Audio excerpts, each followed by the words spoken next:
Well, when we first started out, we had our own little mini pilot program because before I want to introduce anything, I have to really be convinced also that it fits with our children.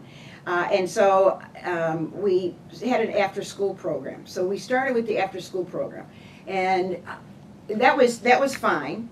It's not the best that I would recommend, only because, yes, we're there 3 days a week or 2 days a week, for the length of time, but something always comes up. We've got soccer practice, we're going to grandma's house, or whatever it is.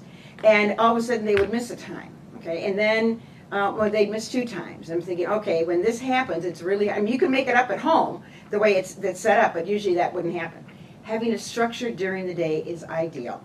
So we really thought about how to do this, and we picked 3rd grade, because in 3rd grade, that's really when the brain is really molding. They're learning their multiplication, okay? They're learning cursive writing. They're doing all of that kind of thing. So I thought, you know what, let's put it in the curriculum in 3rd grade. And so we have it 3 times a week. One is one of their technology periods, because it is so easy to implement or monitor. Once it takes maybe an hour to even train the teachers, because truthfully it monitors itself.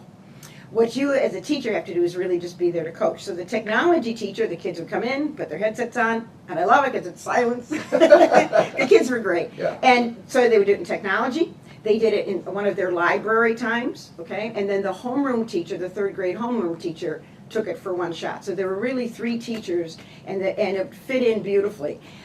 And I know we are always responsible for, you have to have so many minutes in technology, so many minutes in language arts, so many minutes in math. There is so much in there that you can certainly justify, yes, you are doing math, you are doing reading, you are doing that. So it does fit any state requirements. But I would highly recommend that it's during the regular school day. You have much better control that way.